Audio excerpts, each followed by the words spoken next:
so you can see like the details of the front. This camera is really good quality, so you can see it. There's like no chips or anything.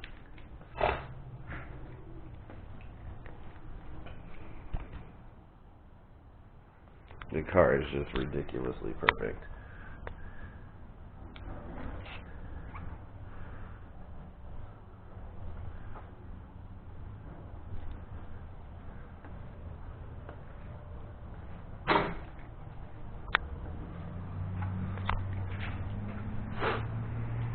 There it is with the bumper off.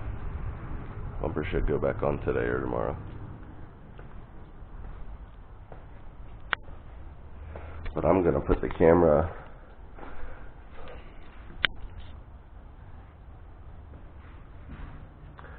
down by the exhaust and do a cold start and some revs. I don't know. Let's see. Perfect. Alright, hopefully the wind doesn't blow it over.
How about that?